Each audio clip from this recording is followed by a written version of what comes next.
Igualmente, a medida que empiece, voy a tener que ir saliendo del PowerPoint, porque ya va a haber otros compañeros que estén intentando ahora, como Nicolás, entrar, pero bueno, yo vuelvo, ¿sí? Cualquier cosa me avisa.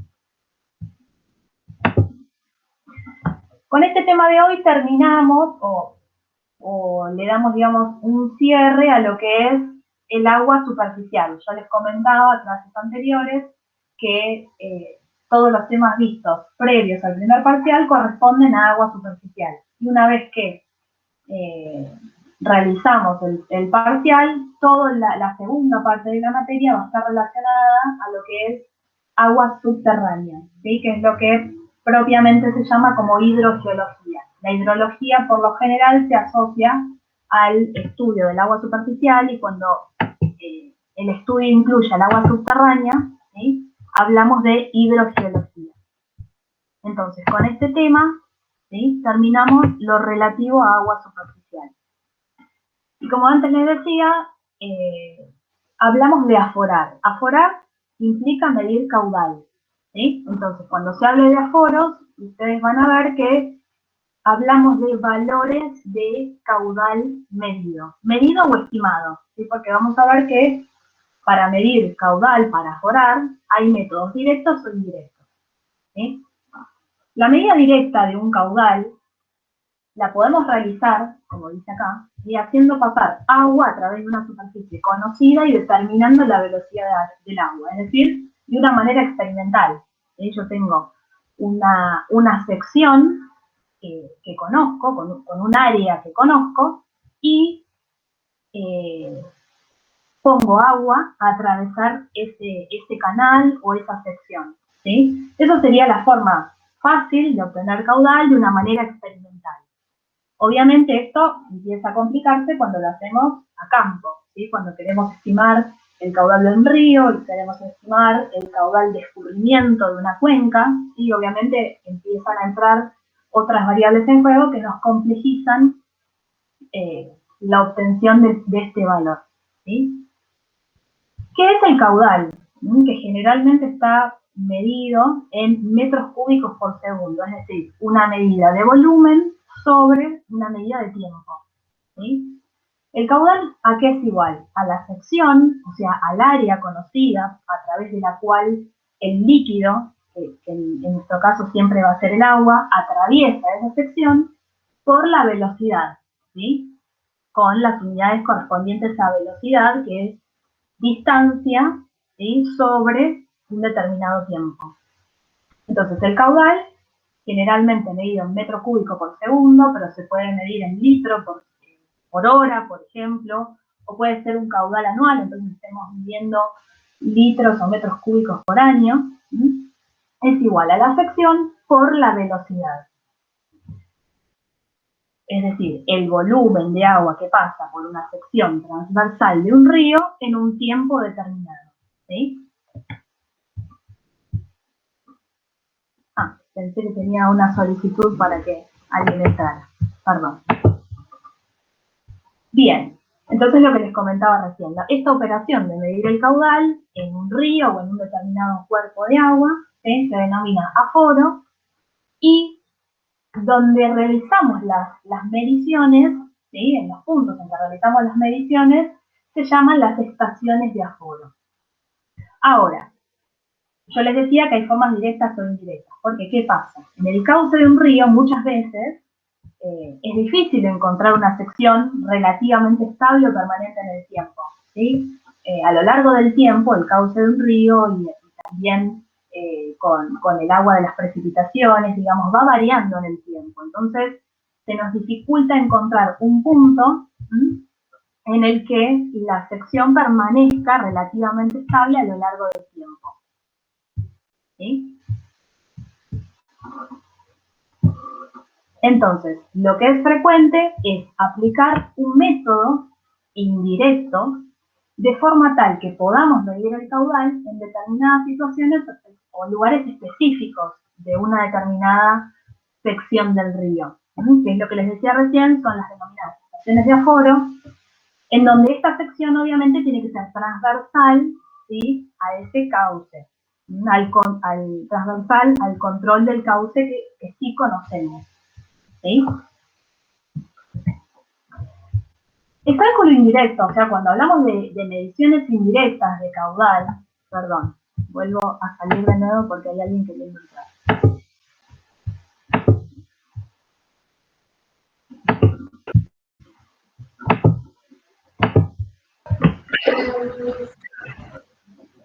¿Hay alguien que está queriendo preguntar algo? ¿O hay alguien, si no, con el micrófono activado? Bueno, sigo. Les decía, la medición indirecta del caudal de un cuerpo de agua puede realizarse a través de una variable auxiliar como es el nivel de agua. Es decir, como yo quizás no puedo medir directamente caudal, lo que hago es estimar el caudal a través de la medición de otra variable, como es la altura de la columna de agua, o sea, el nivel del agua de ese cauce. Obviamente medido en una sección transversal de control del río. Se llama control del río porque es un punto en donde yo elijo llevar a cabo esa medición. ¿Sí? Y pueden, o sea, las mediciones indirectas del caudal pueden ser llevadas a cabo a través de ciertos instrumentos de medición, como lo son la escala o regla limimétrica, que es representada por este esquemita de acá, que simplemente es como si fuera una regla graduada, ¿sí? En metros, la cual yo voy a ubicar en ciertos lugares de la sección de un río. Imagínense que este es el cauce de un río, ¿sí? En ciertos puntos la voy ubicando para poder hacer una lectura diaria o una lectura a cada hora, ¿sí? Dependiendo de lo que yo esté queriendo evaluar, ¿sí? En donde lo que voy a medir es solamente el nivel del agua, por eso es como una regla, ¿sí? Yo voy a tener una lectura de donde voy a poder observar, ¿sí? El nivel del agua en ese momento que estoy midiendo. Y otro de los instrumentos muy parecidos es el limígrafo, ¿sí? Que también mide el nivel del agua, pero lo hace con un registro a lo largo del tiempo. ¿Sí? Entonces, las escalas limimétricas, como les decía recién, son como unas reglas que están graduadas en metros y en centímetros, ¿sí? Que tienen una disposición análoga a lo de una mira taquímetra, ¿sí? Taquimétrica de uso topográfico. ¿Sí? Deben estar obviamente firmemente sujetas, ¿sí? Porque yo hago la medición y, por ejemplo, si quiero hacer una medición a lo largo del tiempo en comparación a lo largo de las horas o a lo largo de los días, ¿sí? Yo tengo la posibilidad de disponerlas en el río y dejarlas. Entonces tienen que estar firmemente sujetas para que no se muevan, ¿sí? O para no perderlas por ahí. Pero les repito, es una medida indirecta de caudal porque lo que estoy midiendo es el nivel del agua. Y a partir de esa medición yo voy a poder inferir el valor de caudal, pero no lo estoy midiendo directamente. ¿Sí? Les decía que además de las escalas limimétricas, ¿sí? Puede medirse el nivel del agua, la altura del agua a través de los limígrafos, ¿sí? Que también miden el nivel del agua, pero la diferencia con las escalas o las reglas es que llevan un registro gráfico o digital, ¿sí? A lo largo del tiempo en forma continua. Entonces, lo que puedo registrar, ¿sí? Es el comportamiento de ese nivel del agua a lo largo del tiempo. Un segundo. Profe, consulta, ¿cuál es el método más preciso de medición entre el limígrafo y la regla? Son básicamente lo mismo, ¿sí? Podemos usar los dos incluso. La diferencia entre ambos es que uno lleva un registro a lo largo del tiempo y el otro no, ¿sí? Pero por lo general se suelen usar los dos. Digamos, no son métodos independientes, sino que generalmente se usan en una misma medición, ¿sí? Obviamente primero se debe contar con estos instrumentos, ¿no?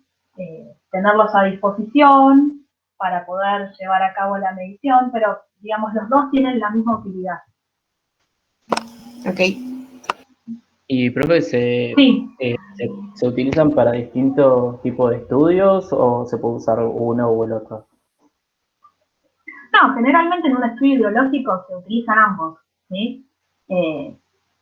No me acuerdo si en este PowerPoint hay algunas fotitos, pero generalmente van a ver en los estudios hidrológicos que se utilizan las escalas, los limígrafos, ¿sí? Ahora después yo les voy a mostrar otro instrumento, pero que es de medición directa, no indirecta, que se llama molinete y también, ¿sí? Después quizás lo que va a variar es de qué modelos de instrumento contamos, ¿sí? Con la escala limimétrica no hay mucha variabilidad porque simplemente es como reglas graduadas, ¿sí? Pero por ejemplo, el molinete, los más antiguos, no eran digitales, hoy por hoy sí existen molinetes con mayor tecnología, ¿sí? Entonces que arrojan valores mucho más rápido, ¿sí? Pero digamos, todos son útiles a la hora de llevar a cabo un estudio hidrológico y todos se usan, ¿sí? No depende tanto del objetivo de estudio, sino que se utilizan todos, porque lo que queremos conocer es el nivel del agua para poder inferir cuál es el valor de caudal, ¿sí? Bien. Perfecto. Y bueno, este es un esquemita de cómo funciona el limnígrafo, ¿sí? Fíjense que cuenta como con un tambor cilíndrico giratorio, ¿sí? Mediante que gira, entonces mediante el giro del tambor y la altura, mediante las variaciones de nivel que van siendo registradas, sube y baja, ¿sí? Entonces va en un papel milimetrado como registrando esas variaciones de altura. Lo que le dice acá, el flotador boya sobre el agua y cuelga de un cable con... Esto es, digamos, un dato de color para que ustedes sepan más o menos cómo es el funcionamiento, ¿sí? No porque lo tengan que saber. El flotador boya sobre el agua y cuelga de un cable que está conectado, ¿sí?, al aparato registrador, que es este tamborcito. Entonces posee un contrapeso para mantener tensionado el cable y que pueda ir girando y haciendo el registro de esas variaciones de altura, ¿sí? Bien, fíjense acá.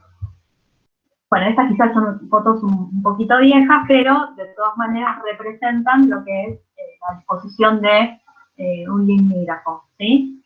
Fíjense que aquí está el aparato, y dentro de estos tubos, ¿sí?, funciona la ubicación, digamos, del limígrafo, a lo largo de un cauce. Fíjense que este sería el esquemita, acá tienen lo que veíamos antes, ¿sí?, este dispositivo, este cable, ¿sí?, que tiene contrapeso, fíjense que está acá adentro. Y acá está ubicado, digamos, ese cilindro, ese tambor cilíndrico que va haciendo el registro, ¿sí? Bien. Una vez que obtenemos esas mediciones acuérdense, de altura del nivel del agua, ¿sí?, el resultado que podemos obtener al representar esos datos es este esquema, ¿sí? Altura del agua o nivel en función del tiempo. A este gráfico se lo llama limnigrama, justamente porque lo medimos a través de limnígrafos o escalas limnimétricas, que es la representación y es una curva que se construye con el registro, como les decía recién, del nivel del agua en función del tiempo, ¿sí? Ahora bien, no descuidemos que a lo que queremos llegar es a obtener la medición de caudal, ¿sí? Todavía, lo único que estamos haciendo es, frente a los datos obtenidos de nivel del agua, es graficar el limnigrama. Pero todavía no llegamos al valor de caudal, que es lo que queremos conocer, ¿sí? Entonces, esta curva hace referencia a lo que se decía recién, esa variable auxiliar que nos va a servir para obtener el valor de caudal, ¿sí? Altura versus tiempo. La relación entre nivel, ¿sí?, nivel del agua y caudal es una función más compleja, que va a depender tanto de las características de la sección en donde se mide ese nivel del agua y de la evolución temporal, ¿sí? Para poder obtener esa curva, se introduce una función que se denomina curva de gastos, ¿sí? Digamos, a esa curva de altura caudal. Y recibe este nombre, ¿sí? Pero en definitiva es una curva de altura caudal, que relaciona justamente la altura del nivel del agua con el correspondiente caudal. Y la obtenemos de forma experimental, es decir, representa una curva obtenida en una estación de aforos directos también, ¿sí? Es decir, el caudal va a ser función de esa altura del nivel del agua. Entonces, nosotros para llegar a obtener o para llegar a graficar esa curva necesitamos previamente los valores de altura del nivel del agua. Y a través de una función matemática un poco más compleja, ¿sí? En la cual entran a jugar las características de la sección y de la evolución temporal, ¿sí? Se hace un ajuste y se llega a este nuevo gráfico, ¿sí? En donde lo que se obtiene son puntos que van correlacionando el caudal medido directamente y la altura de la lámina de agua, o sea, la altura del nivel del agua. A esa nube de puntos, como les decía recién, se ajusta por medios matemáticos y se conforma así lo que es esa curva de gastos, la tendencia de gastos o curva, ¿sí? Para cada estación de apuro. Lo que les estoy indicando es cómo se llega a la obtención de esa curva, ¿sí? Como para que sepan y para que conozcan el método y para que también entiendan por qué hablamos de que es una medición indirecta de caudal, ¿sí? Porque no es que medimos directamente el caudal en el río, sino que lo que hacemos primeramente es medir niveles del agua, ¿sí? Alturas de la lámina de agua para poder llegar a obtener el valor de caudal, ¿sí? Esta sería lo que conocemos como curva de gastos, ¿sí? Fíjense, la altura del nivel del agua en función del caudal, ¿sí? Entonces, con esta relación caudal-nivel, es posible establecer una tercera curva, ¿sí? De una estación de aforos, que va a ser la de nuestro mayor interés, o sea, cómo varía el caudal en función del tiempo. Y es a partir de esta curva de gastos que podemos representar, ¿sí? El caudal del río versus el tiempo, lo que comúnmente se llama el hidrograma, ¿sí? Van a ver si en algún momento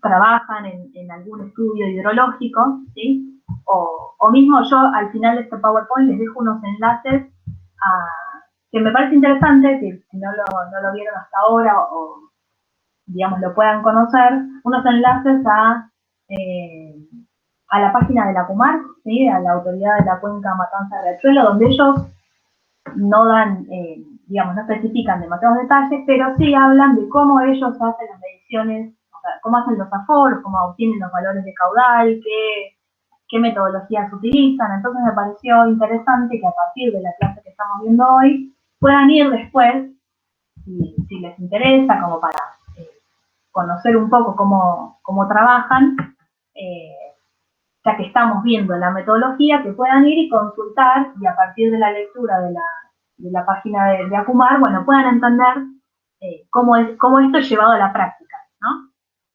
Después me cuentan si les interesó o no. ¿Sí? Pero bueno, una vez que tenemos el hidrograma, ahí sí llegamos a conocer el valor del caudal y cómo varía en función del tiempo, ¿sí? Pero digamos, la obtención de la curva de gastos es un método indirecto de obtención de caudal porque lo que medimos es el nivel de altura de la columna de agua, ¿sí? No medimos directamente caudal. ¿Hasta acá alguna pregunta? No, profe. No. Bueno. Entonces, yo les decía que teníamos métodos directos y métodos indirectos. Los indirectos los vimos recién, ¿sí? A través de escalas linimétricas y limígrafos, que lo que hacen es medir la altura de la columna de agua, la altura del río, y a partir de esas mediciones estimar el valor de caudal mediante la construcción de curvas, ¿sí? Y por otro lado tenemos las mediciones o aforos directos a través de distintos instrumentos de distintas técnicas, como el molinete, los flotadores y los aforos químicos, ¿sí? Que lo que hacen estos instrumentos, y por eso constituyen los aforos directos, es que miden la velocidad y calculan directamente el caudal. Los molinetes, ¿sí? Lo que hacen, ahora los vamos a ver en detalle, calculan el caudal a partir de medir velocidad en diversos puntos clave de una sección transversal del río, ¿sí? Los métodos químicos, lo que se basan es en la variación temporal de la concentración de un compuesto químico conocido que se vierte al río y que sea fácilmente detectable y analizable, y después tenemos distintos métodos físicos, ¿sí? Vamos a ver un poquito más en detalle cada uno. El molinete es un instrumento, ¿sí? Es un aparato que lo que hace es medir la velocidad, ¿sí? En determinados puntos del cauce de un río y calcula el caudal. Los instrumentos más viejos venían con una fórmula en la que, bueno, después quizás manualmente había que calcular el caudal. Los más nuevos vienen casi todos digitales, en los que directamente miden velocidad y automáticamente nos arrojan el valor de caudal, ¿sí? El molinete constituye una herramienta, ¿sí? Que tiene básicamente una hélice y un eje, un imán, ¿sí? Y un contador de revoluciones, o sea, de vueltas, perdón. O sea, cuanta más velocidad tenga este cauce, más rápido va a girar esta hélice, ¿sí? Y el aparato tiene un contador de esa cantidad de vueltas. A mayor cantidad de vueltas, ¿sí? Mayor la velocidad de ese río. Entonces, lo que determina es la velocidad a la cual circula el agua en un río en base al número de vueltas por unidad de tiempo, ¿sí? Lo que tenemos que establecer es dónde realizamos esas mediciones con el molinete, ¿sí? Lo que se hace es en varias secciones del río a distintas profundidades, ¿sí? Por lo general, la primera medición, ¿sí? Se realiza al 20% de la profundidad del río. Es decir, que nosotros previamente tenemos que conocer cuál es la sección de ese río, cuál es la profundidad, y a partir de eso determinar los puntos en que vamos a medir, ¿sí? El caudal con el molinete. ¿Sí? Digamos, por lo general, si no es un río demasiado extenso o muy variable en cuanto a profundidad, lo que se hace es realizar la primera medición al 20% de la profundidad, que es la velocidad máxima, la segunda a un 60%, ¿sí? Que representaría la velocidad media, y la tercera a un 80%, ¿sí? Que es la velocidad mínima, ¿sí? 3 profundidades. Si el río es muy profundo, quizás tengamos que realizar más mediciones en una misma vertical, ¿sí?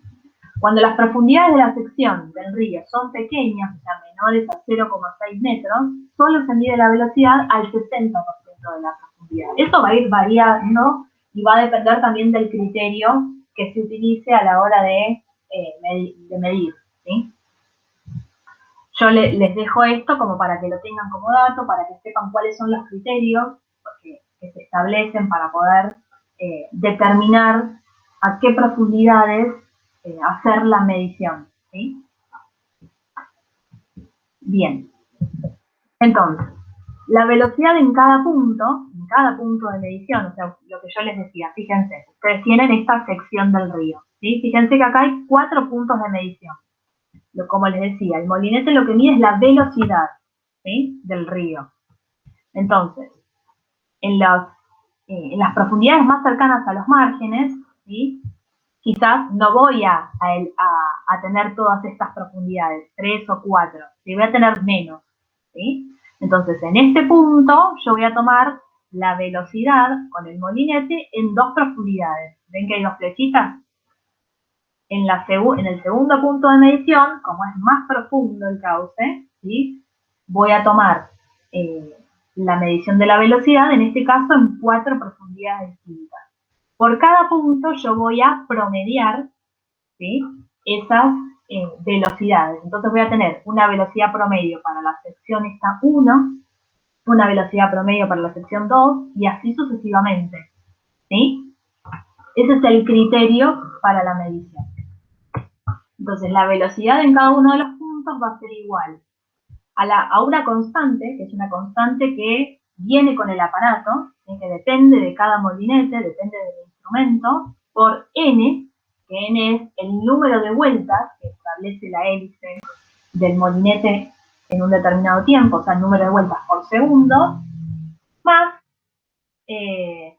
esta constante, ¿sí? Que también es del molinete. O sea, como todo aparato, siempre viene con su manual. ¿Sí? Entonces, en el manual del instrumento, del molinete, va a estar dada la fórmula que hay que utilizar en los molinetes más viejos, como les decía antes, para calcular nosotros el caudal a partir de ese valor de velocidad. En los más nuevos ya directamente la calcula solo el aparato, pero sin embargo nos dice cuál es el criterio que está utilizando para poder llevar a cabo esa medición de caudal. ¿Sí?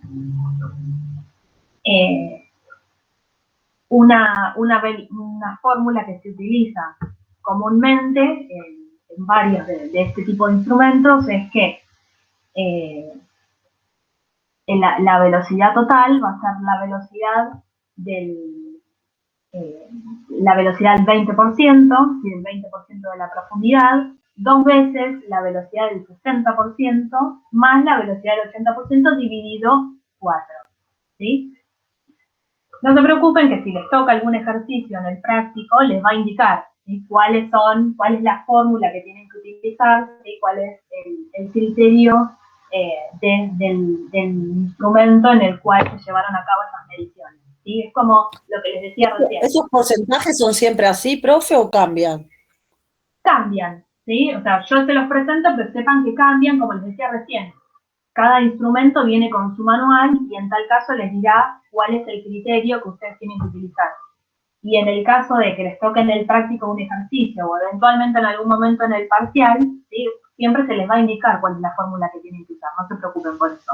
¿Sí? Okay. Como todo aparato viene con su manual y va a depender del modelo, ¿sí?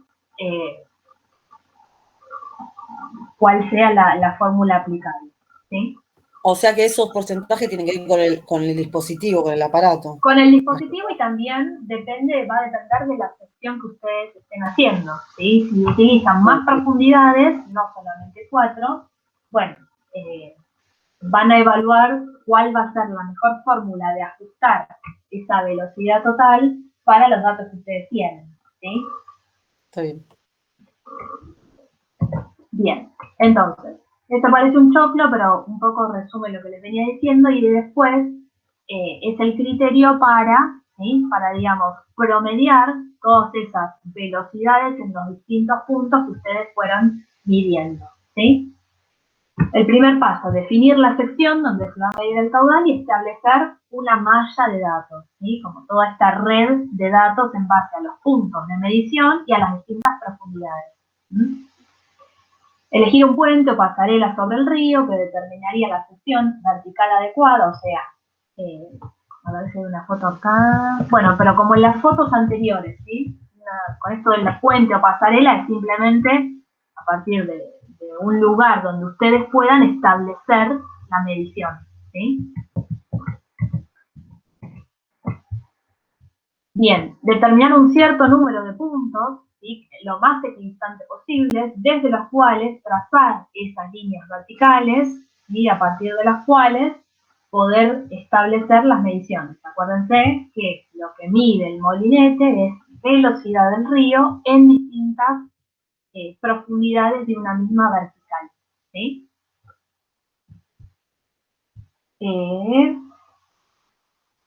Bien, colocar el molinete en un punto del río de coordenadas conocidas, según la malla de datos que hayan definido, estabilizarlo durante un cierto tiempo, es decir, dejar que el aparato, digamos, lo más quieto posible durante 30 segundos a 2 minutos y medir la velocidad, ¿sí? Que en realidad lo mide el aparato, ¿sí? A través del conteo de esas revoluciones que son las veces que gira esa hélice, ¿sí? Y obviamente para una mayor seguridad de la veracidad de ese dato, ¿sí? Se repite esa medición 2 o 3 veces en cada uno de los puntos. ¿Sí? Una vez tomadas las medidas, lo que se hace es construir una tabla, ¿sí? Con todas las revoluciones o vueltas medidas en cada punto, y a partir de estos valores y aplicando la fórmula del molinete, se calcula la correspondiente velocidad, ¿sí? Bien. ¿Alguna pregunta hasta acá? No. Bien. Fíjense, acá simplemente un hombre, ¿sí? Con el molinete en su mano, ¿sí? Y introduciéndolo en el agua para obtener la medición. En este caso, a través de una, digamos, de sostenerlo en un cable, ¿sí? Que está por introducir al río, ¿sí? Todo va a depender de cuál es el acceso, cuál es la profundidad, cuál es la sección, ¿sí? A la hora de elegir el criterio de dónde ubicar el molinete para la medición, ¿sí? Este es uno digital, fíjense que... ¿Para qué se utiliza tanto los aforos? ¿Para qué se quiere saber cuánto las marcas, los aforos y eso? Aforar es medir caudal, ¿sí? Lo que queremos conocer es el caudal de un río o el caudal de escurrimiento de una cuenca, ¿sí? Para poder llevar a cabo estudios hidrológicos, ¿sí? Cómo son las crecidas. Cómo afecta la vegetación, como todo eso. Sí, todo depende del objetivo de ese estudio, ¿sí? Si lo que querés calcular es vulnerabilidad de, no sé, una cuenca frente a una crecida. Hay un montón también de modelos, o sea, programas, ¿no? Que se utilizan para evaluar, por ejemplo, el comportamiento de una determinada crecida o el caudal de escurrimiento en una determinada zona, ¿sí? Digamos, eso va a depender del objetivo de la investigación específica o del estudio específico, ¿sí? Hay distintos tipos de estudios hidrológicos, pero todos como base, ¿sí? Siempre tienen la medición de un caudal, ¿sí? Bien.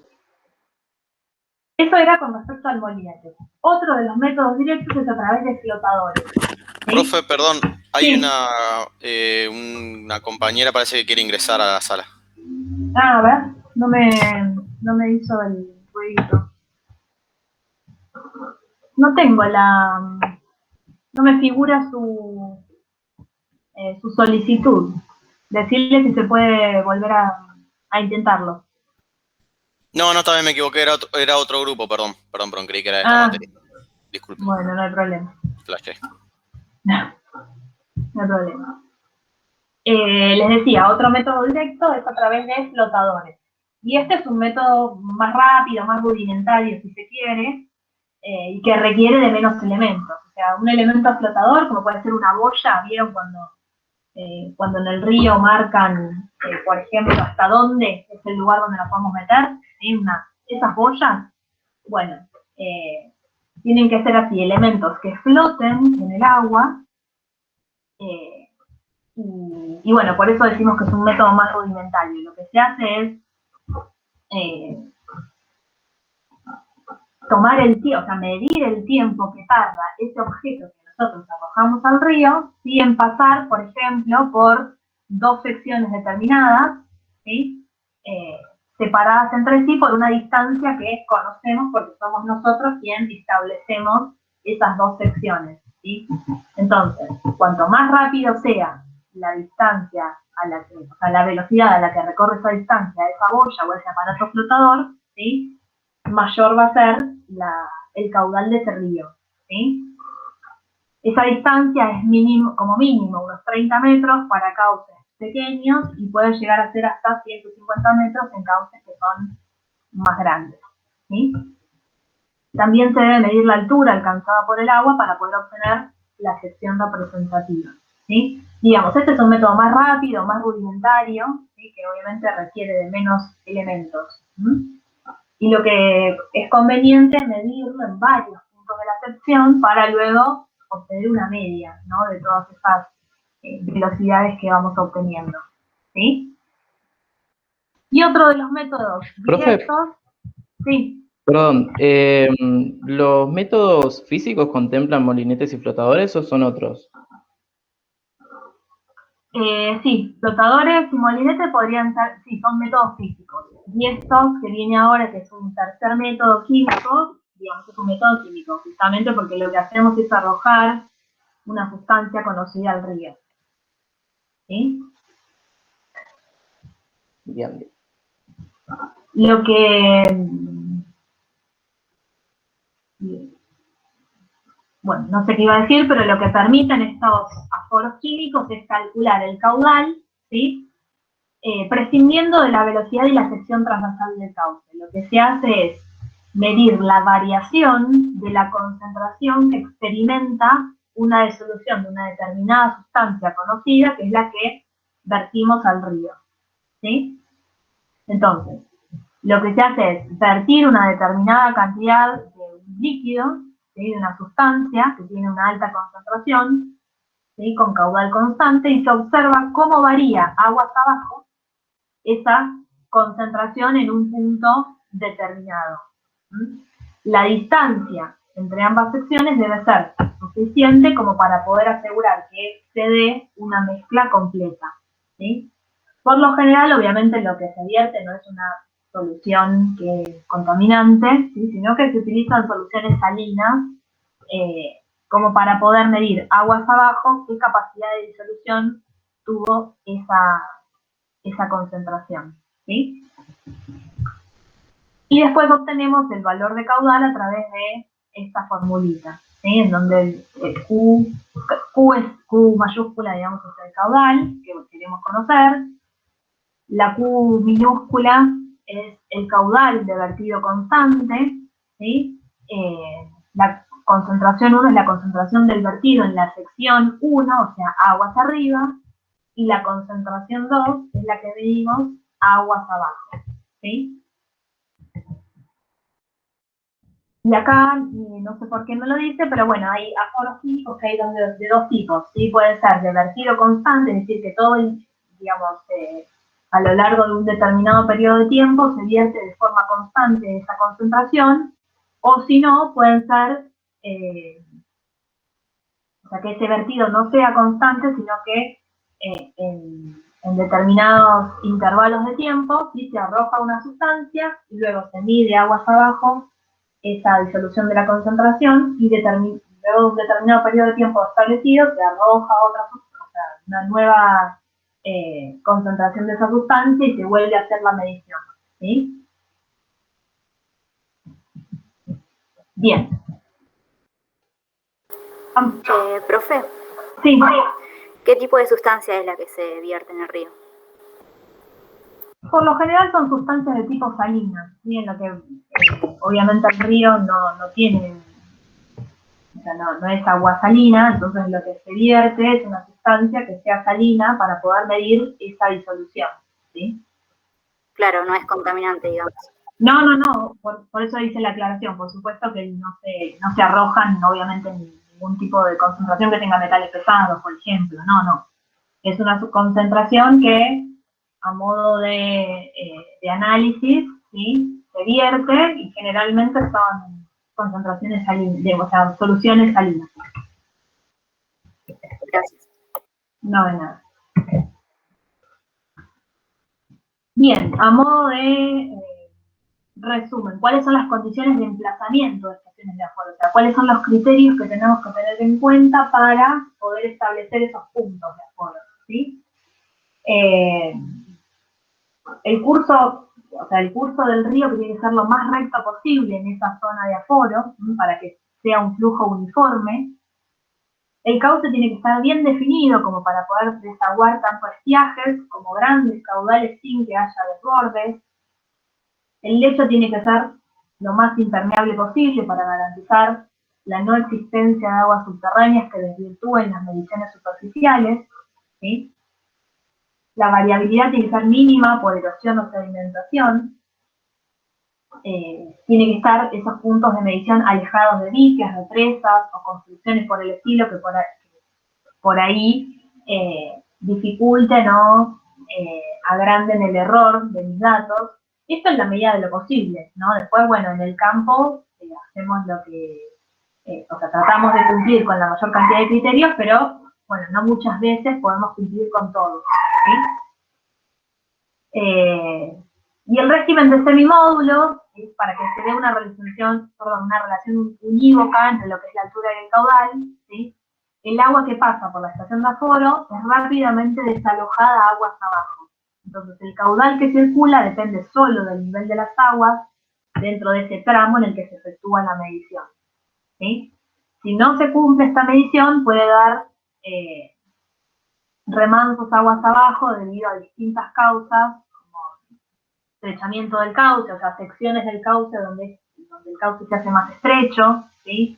O donde hay algún tipo de obra hidráulica que esté comprometiendo esas mediciones que nosotros queremos llevar a cabo, ¿sí? ¿De qué manera representar los datos de aforo? Bueno, ya las curvas de gastos y los hidrogramas y las curvas de altura-tiempo, ¿sí? Ya las vimos. De los hidrogramas se pueden hacer muchos análisis con respecto a los picos, ¿sí? y a la variación de la curva. Nosotros en este curso no lo vemos en profundidad, pero sí sepan que es uno de los gráficos más utilizados en estudios hidrológicos, y de hecho es el que queremos conocer cuando lo que podemos medir son los niveles de altura del agua, ¿sí? El hidrograma va a ser mucho más complejo, digamos, cuanto más cantidad de picos tenga, ¿sí? Cuanta más variación registre esos datos, ¿sí? Lo que hace el hidrograma es mostrar el escurrimiento en un periodo de tiempo, que pueden ser días, meses, años, ¿sí? Depende del criterio de estudio. Y puede contener muchos picos de escorrentía. Cuanto más picos de escorrentía tenga, más complejo va a ser ese gráfico, ¿sí? Y por último, yo les había anticipado que la clase de hoy es cortita, es un tema corto, ¿sí? Pero lo que vamos a hacer ahora, una vez que terminemos la clase virtual, es que yo les envío el link al práctico correspondiente de este tema. Lo que les decía para quienes se sumaron después a la clase, es que el primer parcial, que es la semana que viene, ¿sí? Va a incluir todos estos temas vistos hasta el momento, incluido aforos, ¿sí? En esta manera teórica. El práctico se los mando ahora porque estaría bueno que si ya resolvieron el 1 y el 2, puedan resolver en lo que resta del horario de clase este práctico 3, ¿sí? Pero digamos, el práctico de aforos no entra en el examen. De todas maneras van a ver que es un práctico sencillo, que lo van a poder resolver a partir de la lectura de la entrega y esta clase de hoy, ¿sí? Pero bueno, como no van a tener el tiempo suficiente por ahí, estuvieron con nosotros dos para la resolución y para las consultas, digamos, el práctico no entra en el examen, pero sí esta parte teórica que estamos viendo hoy, ¿sí? Así que alguna preguntita con respecto a foros puede entrar en el parcial. El parcial no me acuerdo si les dije, pero va a ser virtual, ¿sí? Y también va a ser a través de formularios de Google. Así que yo el jueves que viene, a la hora de la clase, a las 6, les voy a enviar el enlace al formulario y lo van a resolver ahí, ¿sí?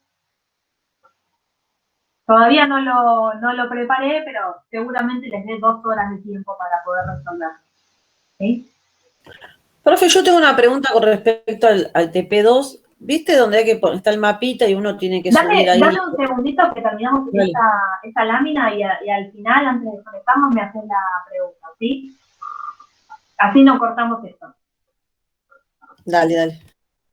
Bueno,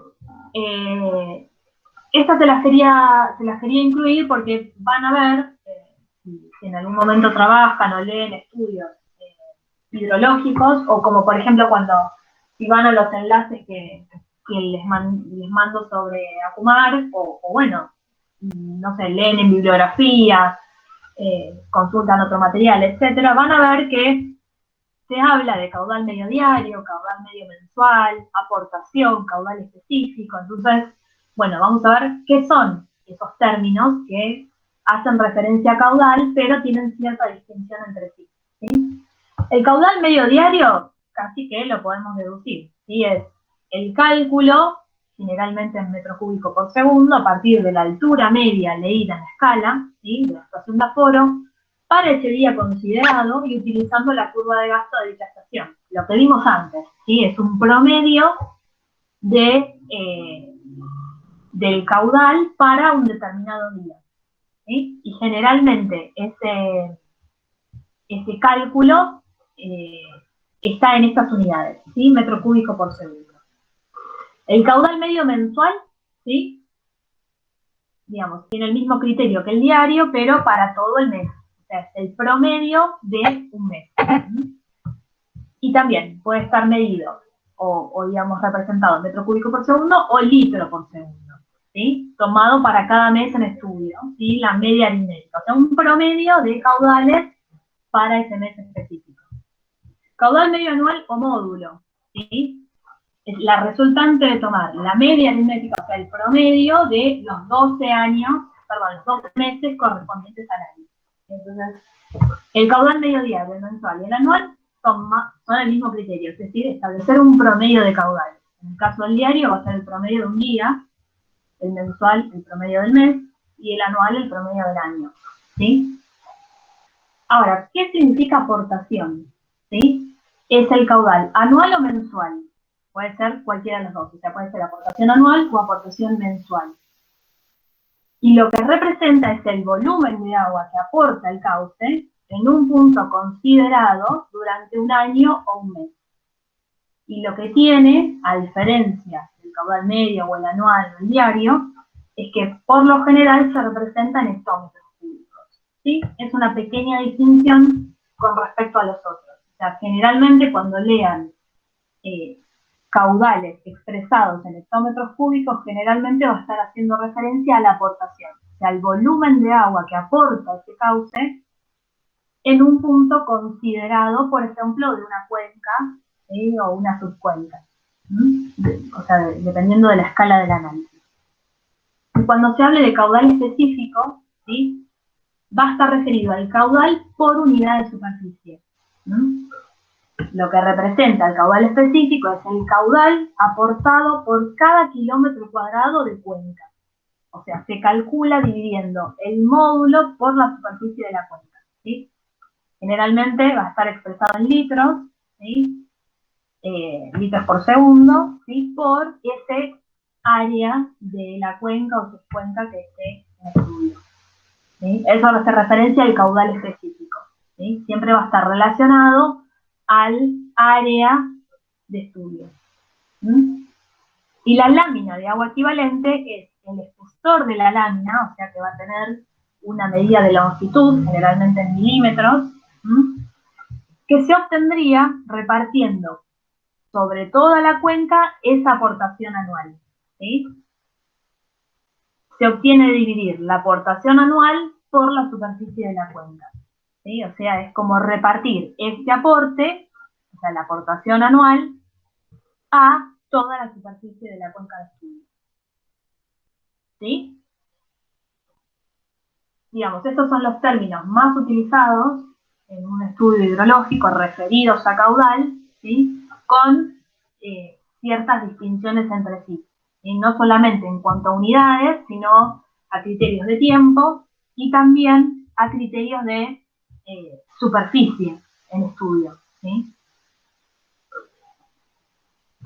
¿Alguna duda hasta acá con respecto a eso? Esto es lo mismo, pero en forma de grafiquito, y lo que quería mostrar es que acá les dejo los links que les comentaba antes, ¿sí? Sobre cómo trabaja la CUMAR para hacer los aforos, ¿sí? Van a ver que es interesante de leer, creo que está bueno que chusmeen, que investiguen, porque se relaciona con esto que vimos hoy, ¿sí?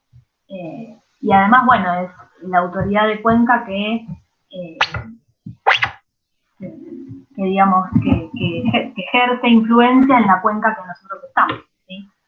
Entonces me parecía importante que dejárselos, ¿sí?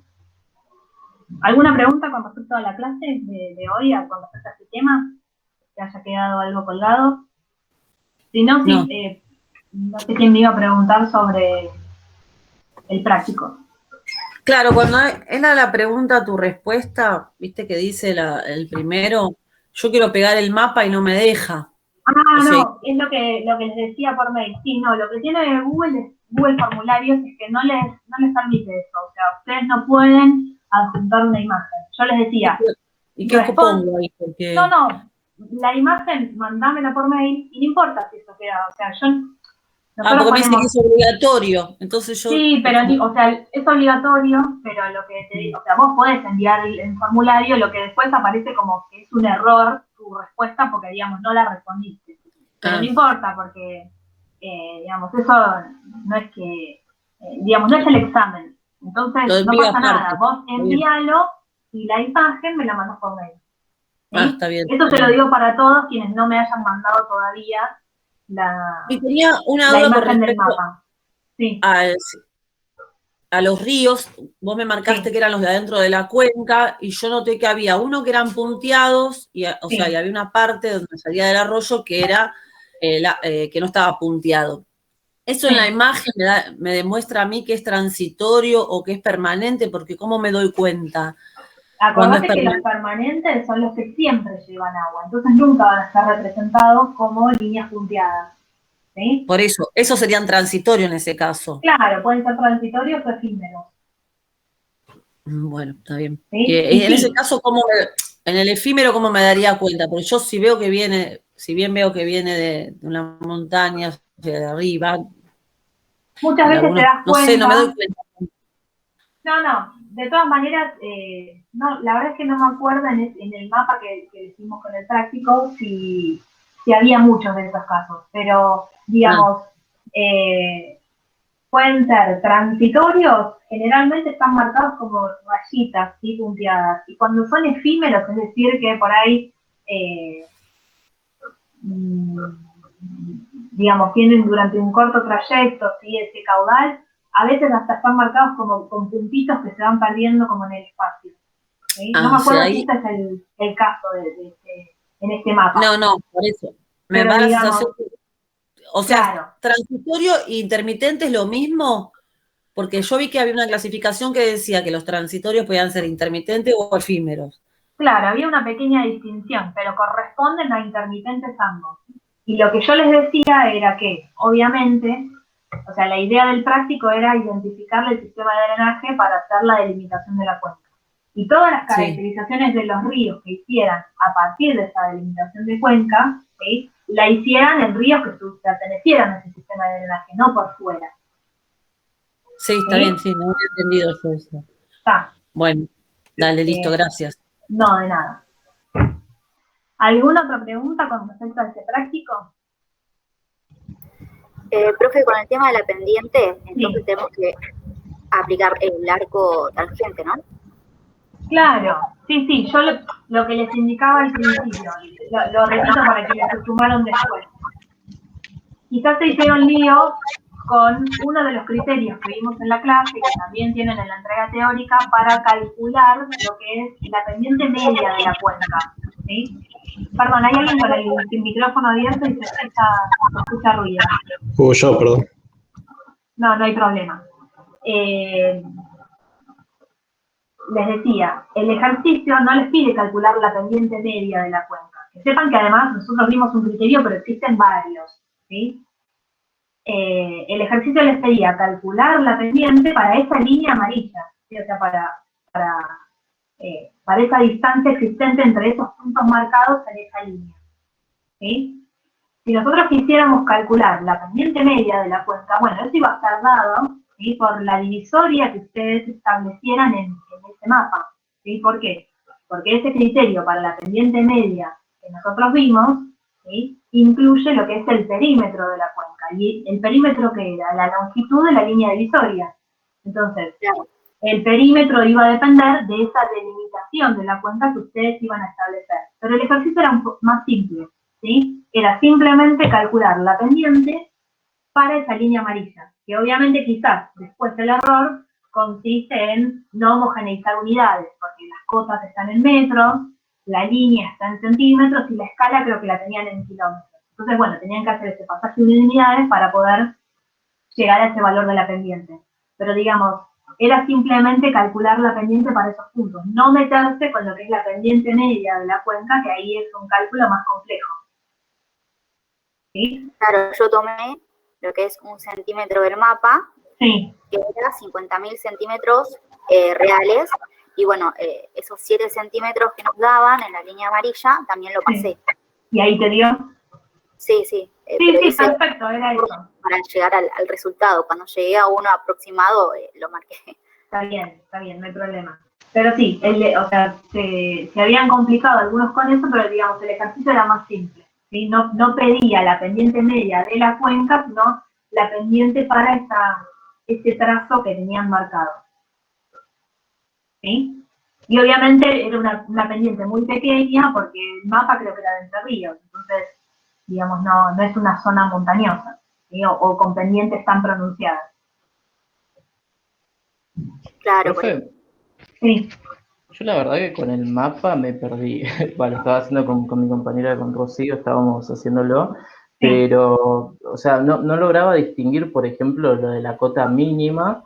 Yo le puse un 4 porque, no sé, vimos un 4 por ahí, pero en el mapa en general, pero no sé, o sea, estaba mal la respuesta. Algo que sí tienen que tener en cuenta con respecto a las cotas, ¿sí?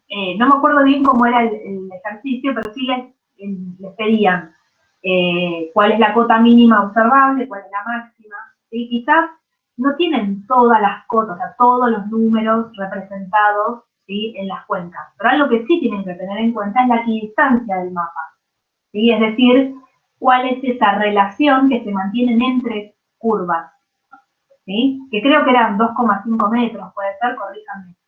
Sí, 2,5. Sí. Entonces, no tienen todas marcadas, pero ustedes conocen esa equidistancia, ¿sí? A ver, de todas maneras. Pero no se pregunta, preocupen. profe, Sí. ¿cómo, o sea, a raíz de esa equidistancia, cómo, o sea, es la diferencia si va bajando para un lado, son 2,5 metros menos? Exacto, Okay. exacto, sí. De todas maneras, a ver, no se preocupen si tuvieron errores o les surgieron dudas al trabajar con el mapa, ¿sí? La idea del práctico era eso, que no se quedaran solamente con lo que fue la clase virtual y trataran de, bueno, volcar al mapa algo de ciertos criterios que habíamos visto en la clase. Lo que yo les decía, cuando estamos en las clases presenciales, que yo les llevo distintos mapas topográficos, ustedes también ven un mapa en vivo, digamos. Eso era un extracto de un mapa en el cual, bueno, tenían que resolver ciertos ejercicios. Está bien si les surgieron dudas, ¿sí? No se preocupen. La idea era que trataran de resolverlo. Lo de las correntías, profe, para mí era sureste porque estaba para abajo y para el lado del este, y resulta que marcaba otra cosa. O sea, también como que el mapa era difícil de poder ver, porque uno decía, bueno, para el sur estaba marcado y bueno, eso se complicaba, porque arrancaba de arriba y bueno, yo entendí que como que iba bajando hacia el sur también. O sea, era muy difícil de poder verlo también. Está bien, bueno, está bueno que cuenten cómo fueron sus experiencias, ¿sí? La idea era, no era complicarlo, pero sí que trataran de, bueno, frente al mapa que se les daba, bueno, a ver cómo resolvían digamos, esos ejercicios que estaban propuestos. No importa, o sea, los prácticos son para eso, ¿sí? No es que van con nota o digamos, la idea es que ustedes trabajen a partir de lo que se vio en clase y traten de resolver como puedan, con dudas, consultando con compañeros. Yo lo que les decía es, si ven que no los pueden resolver solos, bueno, si es la entrega del práctico es individual, pueden consultarlos entre ustedes, ¿sí? No es que no pueden, como el del examen, no, esto lo pueden charlar. Incluso cuando estamos en la presencialidad trabajan en grupo, ¿sí? No, digamos, no se sientan mal por eso. La idea es que, bueno, se comparta, se pregunten, ¿sí? ¿Vos cómo lo hiciste? Y la idea es eso, tratar de volcar un poco de lo que vemos en la teoría a una resolución práctica y, bueno, ver cómo lo resuelven, cómo tratan de cumplir con esa ejercitación, ¿sí? Además, no estoy segura de si todos cursaron cartografía, o topografía, no sé bien cómo es el nombre de la materia, pero bueno, quizás para alguien que no la haya cursado y era la primera vez que veía un mapa topográfico, obviamente que eso se complicaba también. Sí, se ven fundamentos sí.